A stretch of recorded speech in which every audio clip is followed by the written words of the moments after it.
नमस्कार, मैं कोमल सिंह और आप देख रहे हैं आर न्यूज नेटवर्क। प्रधानमंत्री नरेंद्र मोदी ने आज आकाशवाणी के जरिए मन की बात कार्यक्रम किया। देश विदेश के लोगों के साथ पीएम मोदी ने अपने विचार साझा किए। पीएम मोदी के मन की बात कार्यक्रम का ये 127वां एपिसोड था। इस कार्यक्रम में पीएम मोदी ने जीएसटी बचत उत्सव का जिक्र करते हुए कहा कि इस बार स्वदेशी वस्तुओं की खरीदारी में भारी उछाल है। त्योहारों की रौनक पहले से ज्यादा रौनक देखी गई है। मन की बात के 27वें एपिसोड में प्रधानमंत्री नरेंद्र मोदी ने आगे क्या कुछ कहा, सुनिए। मेरे प्यारे देशवासियों, नमस्कार। मन की बात में आप सबका स्वागत है। पूरे देश में इस समय त्योहारों का उल्लास है। हम सब ने कुछ दिन पहले दीपावली मनाई है और अभी बड़ी संख्या में लोग छठ पूजा में व्यस्त हैं। घरों में ठेकुआ बनाया जा रहा है, जगह जगह घाट सज रहे हैं, बाजारों में रौनक है। हर तरफ श्रद्धा, अपनापन और परंपरा का संगम दिख रहा है। छठ का व्रत रखने वाली महिलाएं जिस समर्पण और निष्ठा से इस पर्व की तैयारी करती हैं, वो अपने आप में बहुत प्रेरणादायक है। साथियों, छठ का महापर्व संस्कृति, प्रकृति और समाज के बीच की गहरी एकता का प्रतिबिंब है। छठ के घाटों पर समाज का हर वर्ग एक साथ खड़ा होता है। ये दृश्य भारत की सामाजिक एकता का सबसे सुंदर उदाहरण है। आप देश और दुनिया के किसी भी कोने में हो, यदि मौका मिले तो छठ उत्सव में जरूर हिस्सा लें। एक अनोखे अनुभव को खुद महसूस करें। मैं छठी मैया को नमन करता हूं। सभी देशवासियों को, विशेषकर बिहार, झारखंड और पूर्वांचल के लोगों को छठ महापर्व की शुभकामनाएं देता हूं। साथियों, त्योहारों के इस अवसर पर मैंने आप सभी के नाम एक पत्र लिखकर अपनी भावनाएं साझा की थी। मैंने चिट्ठी में देश की उन उपलब्धियों के बारे में बताया था जिससे इस बार त्योहारों की रौनक पहले से ज्यादा हो गई है। मेरी चिट्ठी के जवाब में मुझे देश के अनेक नागरिकों ने अपने संदेश भेजे हैं।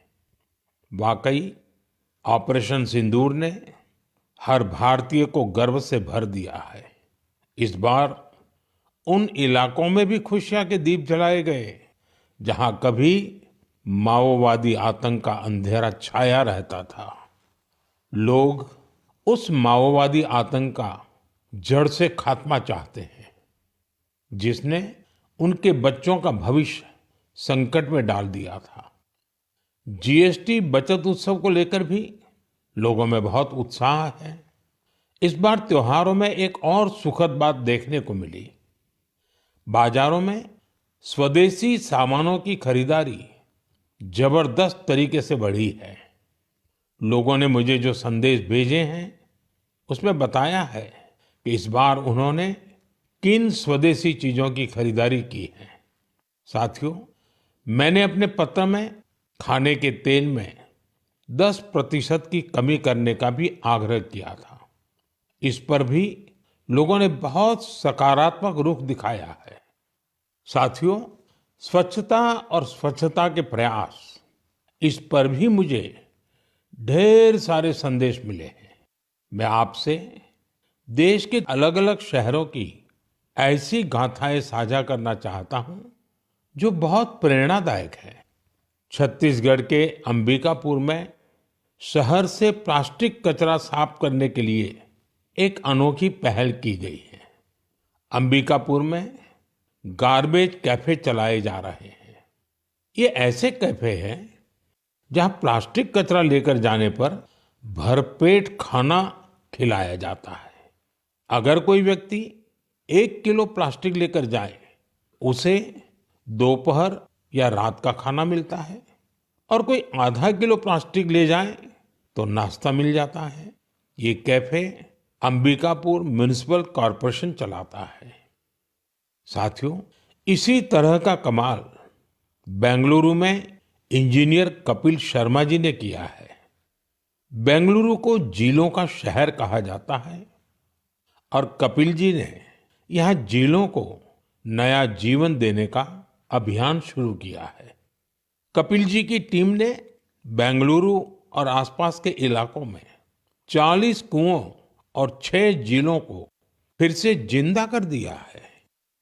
खास बात तो ये है कि उन्होंने अपने मिशन में कॉरपोरेट्स और स्थानीय लोगों को भी जोड़ा है। उनकी संस्था पेड़ लगाने के अभियान से भी जुड़ी है। साथियों, अंबिकापुर और बेंगलुरु ये प्रेरक उदाहरण बताते हैं कि जब ठान लिया जाए तो बदलाव भी आकर के ही रहता है। साथियों, बदलाव के एक और प्रयास का उदाहरण मैं आपसे साझा करना चाहता हूं। आप सब जानते हैं, जैसे पहाड़ों पर और मैदानी इलाकों में जंगल होते हैं, ये जंगल मिट्टी को बांधे रहते हैं। कुछ वैसी ही अहमियत समंदर के किनारे मैंग्रोव की होती है। मैंग्रोव समुद्र के खारे पानी और दलदली जमीन में उगते हैं और समुद्री इकोसिस्टम का एक अहम हिस्सा होते हैं।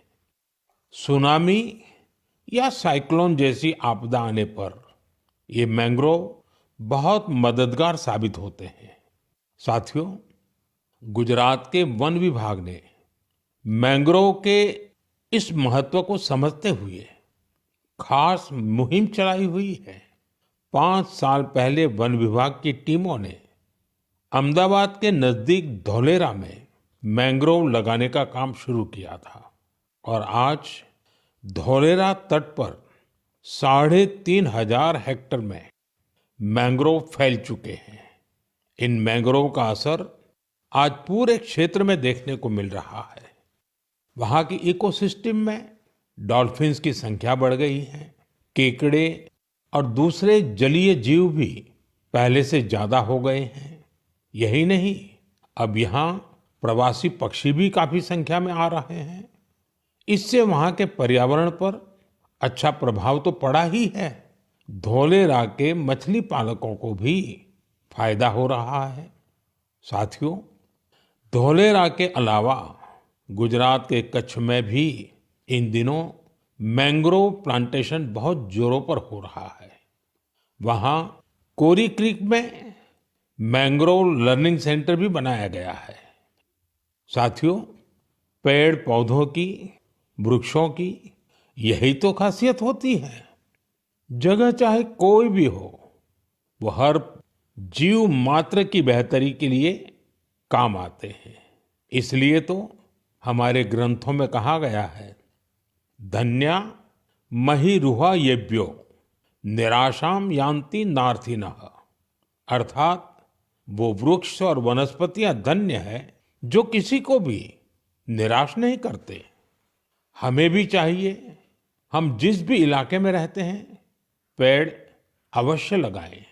एक पेड़ मां के नाम के अभियान को हमें और आगे बढ़ाना है। मेरे प्यारे देशवासियों, क्या आप जानते हैं कि मन की बात में हम जिन विषयों पर चर्चा करते हैं, उनमें मेरे लिए सबसे संतोष की बात क्या होगी? तो मैं इस बारे में यही कहूंगा कि मन की बात में हम जिन विषयों की चर्चा करते हैं, उनसे लोगों को समाज के लिए कुछ अच्छा, कुछ इनोवेटिव करने की प्रेरणा मिलती है। इससे हमारी संस्कृति, हमारे देश के कई पहलू उभर कर सामने आते हैं। साथियों, आप में से बहुतों को याद होगा, करीब 5 वर्ष पहले मैंने इस कार्यक्रम में भारतीय नस्ल के श्वान यानी डॉग्स की चर्चा की थी। मैंने देशवासियों के साथ ही अपने सुरक्षा बलों से आग्रह किया था कि वे भारतीय नस्ल के डॉग्स को अपनाएं, क्योंकि वो हमारे परिवेश और परिस्थितियों के अनुरूप ज्यादा आसानी से ढल जाते हैं। मुझे ये बताते हुए खुशी हो रही है कि हमारी सुरक्षा एजेंसियों ने इस दिशा में काफी सराहनीय प्रयास किए हैं। बीएसएफ और सीआरपीएफ ने अपने दस्तों में भारतीय नस्ल के डॉग्स की संख्या बढ़ाई है। डॉग्स की ट्रेनिंग के लिए बीएसएफ का नेशनल ट्रेनिंग सेंटर ग्वालियर के टेकनपुर में है। यहाँ उत्तर प्रदेश के रामपुर हाउंड, कर्नाटका और महाराष्ट्र के मुधोल हाउंड, इस पर विशेष रूप से फोकस किया जा रहा है। इस सेंटर पर ट्रेनर्स टेक्नोलॉजी और इनोवेशन की मदद से श्वानों को बेहतर तरीके से ट्रेन कर रहे हैं। भारतीय नस्ल वाले डॉग्स के लिए ट्रेनिंग मैनुअल्स को फिर से लिखा गया है ताकि उनके यूनिक स्ट्रेंथ्स को सामने लाया जा सके।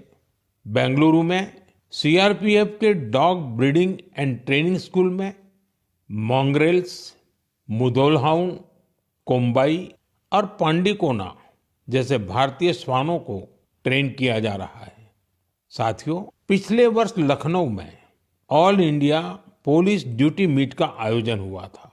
उस समय रिया नाम की श्वान ने लोगों का ध्यान अपनी ओर खींचा था। ये एक मुधोल हाउंड है जिसे बीएसएफ ने ट्रेन किया है। रिया ने यहाँ कई फॉरेन ब्रीड्स को पछाड़ते हुए पहला पुरस्कार जीता। साथियों, अब बीएसएफ ने अपने डॉग्स को विदेशी नामों के बजाय भारतीय नाम देने की परंपरा शुरू की है। हमारे यहाँ के देशी श्वान ने अद्भुत साहस भी दिखाया है। पिछले वर्ष छत्तीसगढ़ के माओवाद से प्रभावित रहे क्षेत्र में गश्त के दौरान सीआरपीएफ के एक देशी श्वान ने 8 किलोग्राम विस्फोटक का पता लगाया था। बीएसएफ और सीआरपीएफ ने इस दिशा में जो प्रयास किए हैं उसके लिए मैं उन्हें बधाई देता हूं। वैसे मुझे 31 अक्टूबर का भी इंतजार है। यह लौह पुरुष सरदार पटेल की जयंती का दिन है। इस अवसर पर हर वर्ष गुजरात के एकता नगर में स्टैच्यू ऑफ यूनिटी के समीप विशेष समारोह आयोजित किए जाते हैं।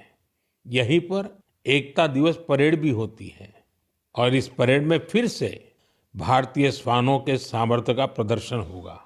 आप भी मौका निकालकर इसे जरूर देखिएगा। मेरे प्यारे देशवासियों, सरदार पटेल जी की 150वीं जयंती का दिन पूरे देश के लिए एक बहुत विशेष अवसर है। सरदार पटेल आधुनिक काल में राष्ट्र की सबसे महान विभूतियों में से एक रहे हैं। उनके विराट व्यक्तित्व में अनेक गुण एक साथ समाहित थे। वे एक अत्यंत प्रतिभाशाली छात्र रहे। उन्होंने भारत और ब्रिटेन दोनों ही जगह पढ़ाई में बेहतरीन प्रदर्शन किया। वे अपने समय के सबसे सफल वकीलों में से भी एक थे। वो वकालत में और नाम कमा सकते थे, लेकिन गांधी जी से प्रेरित होकर उन्होंने खुद को स्वतंत्रता आंदोलन में पूरी तरह समर्पित कर दिया।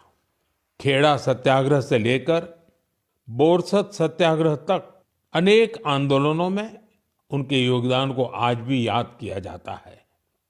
अहमदाबाद म्युनिसिपैलिटी के प्रमुख के रूप में उनका कार्यकाल भी ऐतिहासिक रहा था। उन्होंने स्वच्छता और सुशासन को सर्वोच्च प्राथमिकता दी। उप प्रधानमंत्री और गृह मंत्री के रूप में उनके योगदान के लिए हम सभी सदैव उनके ऋणी रहेंगे। साथियों, सरदार पटेल ने भारत के ब्यूरोक्रेटिक फ्रेमवर्क की एक मजबूत नींव भी रखी। देश की एकता और अखंडता के लिए उन्होंने अद्वितीय प्रयास किए।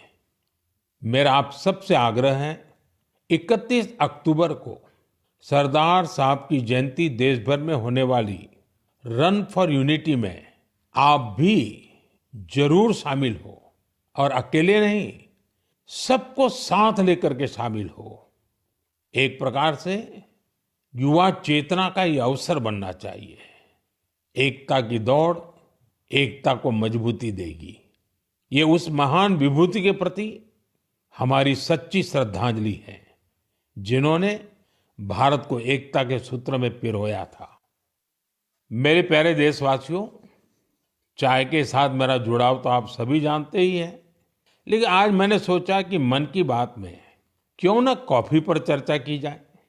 आपको याद होगा, बीते साल हमने मन की बात में अराकू कॉफी पर बात की थी। कुछ समय पहले ओडिशा के कई लोगों ने मुझसे कोरापुट कॉफी को लेकर भी अपनी भावनाएं साझा की। उन्होंने मुझे पत्र लिखकर कहा कि मन की बात में कोरापुट कॉफी पर भी चर्चा हो। साथियों, मुझे बताया गया है कि कोरापुट कॉफी का स्वाद गजब होता है। और इतना ही नहीं, स्वाद तो स्वाद, कॉफी की खेती भी लोगों को फायदा पहुंचा रही है। कोरापुट में कुछ लोग ऐसे भी हैं जो अपने पैशन की वजह से कॉफी की खेती कर रहे हैं। कॉरपोरेट वर्ल्ड में अच्छी खासी नौकरी करते थे, लेकिन वो कॉफी को इतना पसंद करते हैं कि इस फील्ड में आ गए और अब सफलता से इसमें काम कर रहे हैं। ऐसी कई महिलाएं भी हैं जिनके जीवन में कॉफी से सुखद बदलाव हुआ है। कॉफी से उन्हें सम्मान और समृद्धि दोनों हासिल हुई है। सच ही कहा गया है, कोरापुट कॉफी अत्यंत सुस्वादु, एहा ओडिशारा गौरव। साथियों, दुनिया भर में भारत की कॉफी बहुत लोकप्रिय हो रही है। चाहे कर्नाटका में चिकमंगलूर, कुर्ग और हासन हो, तमिलनाडु में पुलनी, शेवरॉय, नीलगिरी और अन्नामलाई के इलाके हो, कर्नाटका तमिलनाडु सीमा पर बिलिगिरी क्षेत्र हो, या फिर केरला में वायनाड, त्रावणकोर और मालाबार के इलाके, भारत की कॉफी की डाइवर्सिटी देखते ही बनती है। मुझे बताया गया है कि हमारा नॉर्थ ईस्ट भी कॉफी कल्टीवेशन में आगे बढ़ रहा है। इससे भारतीय कॉफी की पहचान दुनिया भर में और मजबूत हो रही है। तभी तो कॉफी को पसंद करने वाले कहते हैं, India's coffee is coffee at its finest, it is brood in India and loved by the world. मेरे प्यारे देशवासियों, अब मन की बात में एक ऐसे विषय की बात जो हम सबके दिलों के बेहद करीब है। ये विषय है हमारे राष्ट्रगीत का। भारत का राष्ट्रगीत यानी वंदे मातरम, एक ऐसा गीत जिसका पहला शब्द ही हमारे हृदय में भावनाओं का उफान ला देता है। वंदे मातरम, इस एक शब्द में कितने ही भाव है, कितनी ऊर्जाएं हैं। सहज भाव में ये हमें माँ भारती के वात्सल्य का अनुभव कराता है। यही हमें माँ भारती की संतानों के रूप में अपने दायित्वों का बोध कराता है। अगर कठिनाई का समय होता है तो वंदे मातरम का उद्घोष 140 करोड़ भारतीयों को एकता की ऊर्जा से भर देता है। साथियों, राष्ट्रभक्ति, माँ भारती से प्रेम, ये अगर शब्दों से परे की भावना है तो वंदे मातरम उस अमूर्त भावना को साकार स्वर देने वाला गीत है। इसकी रचना बंकिम चंद्र चट्टोपाध्याय जी ने सदियों की गुलामी से शिथिल हो चुके भारत में नए प्राण फूंकने के लिए की थी। वंदे मातरम भले ही 19वीं शताब्दी में लिखा गया था, लेकिन इसकी भावना भारत की हजारों वर्ष पुरानी अमर चेतना से जुड़ी थी।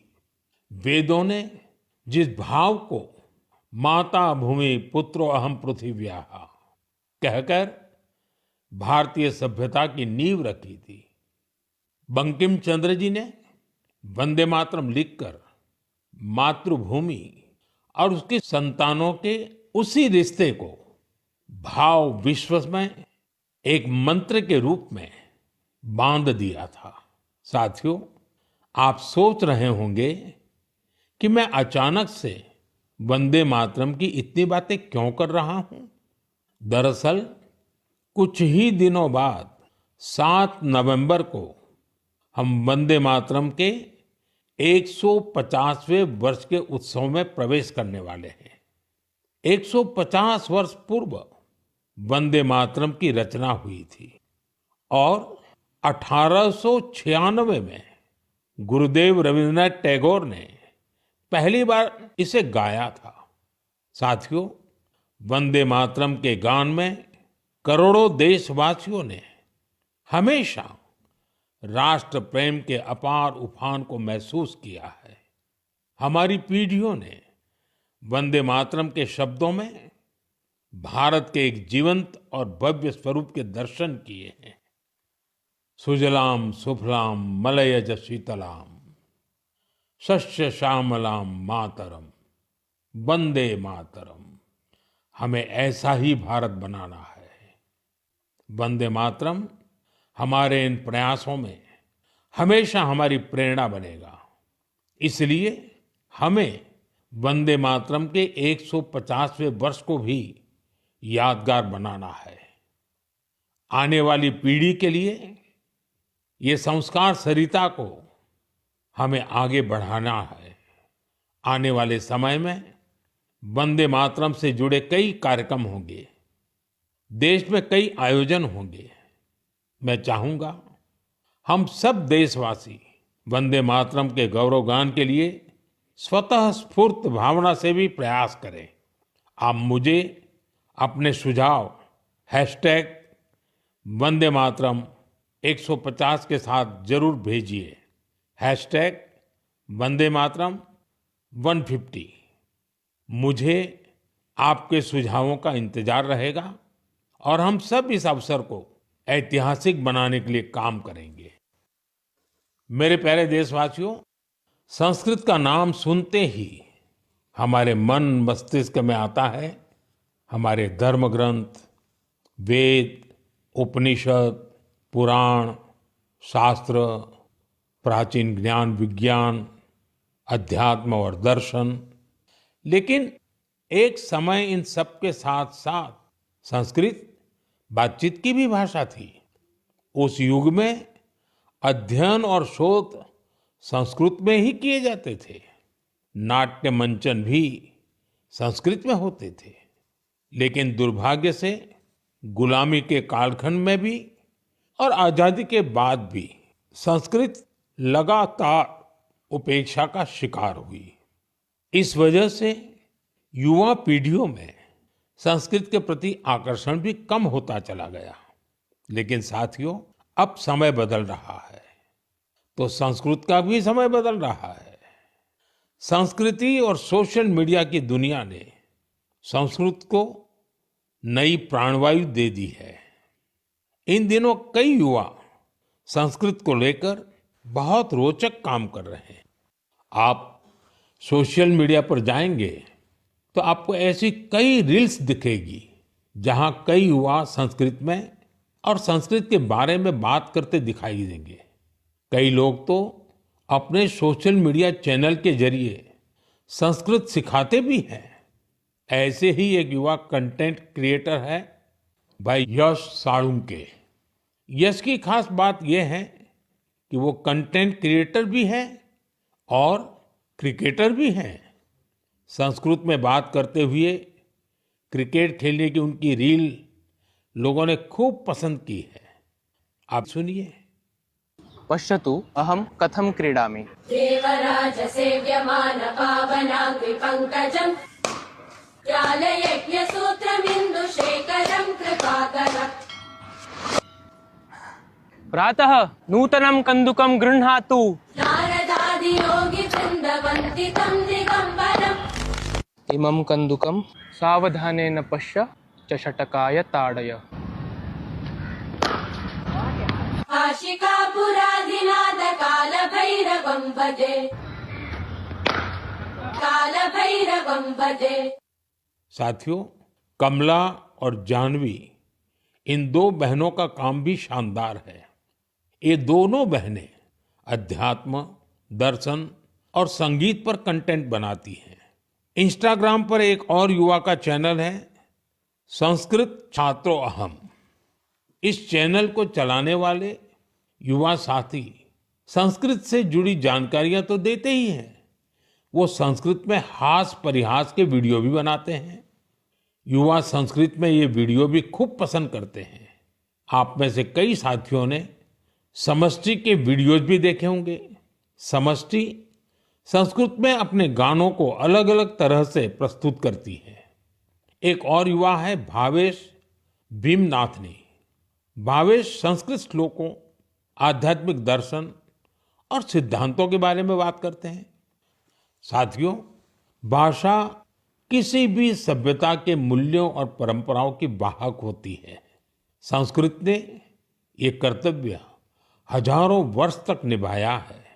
ये देखना सुखद है कि अब संस्कृत के लिए भी कुछ युवा अपना कर्तव्य निभा रहे हैं। मेरे प्यारे देशवासियों, अब मैं आपको जरा फ्लैशबैक में लेकर चलूंगा। आप कल्पना करिए, 20वीं सदी का शुरुआती कालखंड। तब दूर दूर तक आजादी की कहीं कोई उम्मीद नजर नहीं आ रही थी। पूरे भारत में अंग्रेजों ने शोषण की सारी सीमाएं लांघ दी थी और उस दौर में हैदराबाद के देशभक्त लोगों के लिए दमन का दौर और भी भयावह था।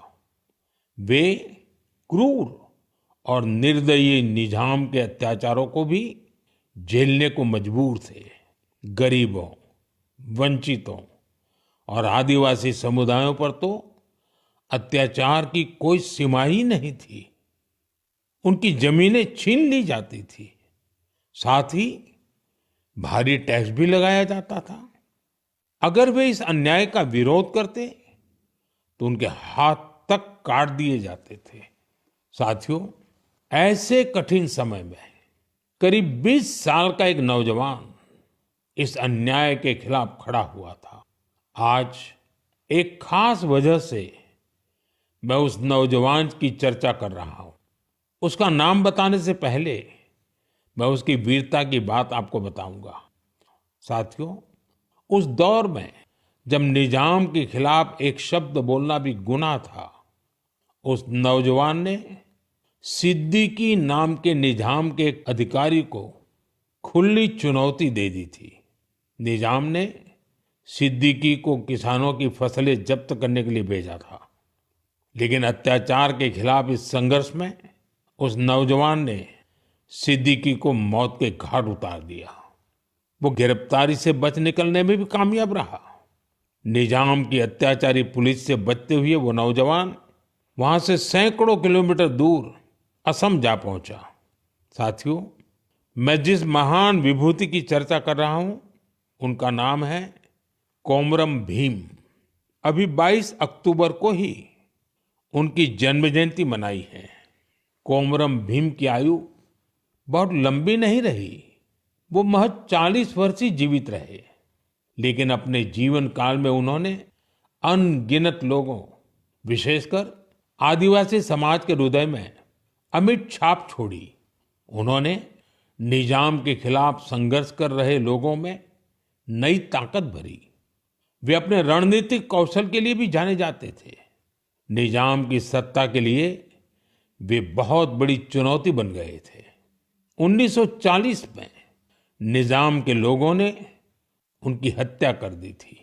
युवाओं से मेरा आग्रह है कि वे उनके बारे में अधिक से अधिक जानने का प्रयास करें। कोमरम भीम की ना विनम्र निवाली आयन प्रजल हृदयालो एप्पटिकी नीलीची वंटारू। साथियों, अगले महीने की 15 तारीख को हम जनजातीय गौरव दिवस मनाएंगे। यह भगवान बिरसा मुंडा जी की जयंती का सुअवसर है। मैं भगवान बिरसा मुंडा जी को श्रद्धापूर्वक नमन करता हूं। देश की आजादी के लिए, आदिवासी समुदाय के अधिकारों के लिए उन्होंने जो काम किया वो अतुलनीय है। मेरे लिए ये सौभाग्य की बात है कि मुझे झारखंड में भगवान बिरसा मुंडा जी के गांव उलीहातू जाने का अवसर मिला था। मैंने वहां की माटी को माथे पर लगाकर प्रणाम किया था। भगवान बिरसा मुंडा जी और कोमाराम भीम जी की तरह ही हमारे आदिवासी समुदायों में कई और विभूतियां हुई हैं। मेरा आग्रह है कि आप उनके बारे में अवश्य पढ़ें। मेरे प्यारे देशवासियों, मन की बात के लिए मुझे आपके भेजे हुए ढेरों संदेश मिलते हैं। कई लोग इन संदेशों में अपने आसपास के प्रतिभाशाली लोगों के बारे में चर्चा करते हैं। मुझे पढ़कर बहुत खुशी होती है कि हमारे छोटे शहरों, कस्बों, गांवों में भी इनोवेटिव आइडियाज पर काम हो रहे हैं। अगर आप ऐसे व्यक्ति या समूहों को जानते हैं जो सेवा की भावना से समाज को बदलने में जुटे हैं, तो मुझे जरूर बताइए। मुझे आपके संदेशों का हमेशा की तरह इंतजार रहेगा।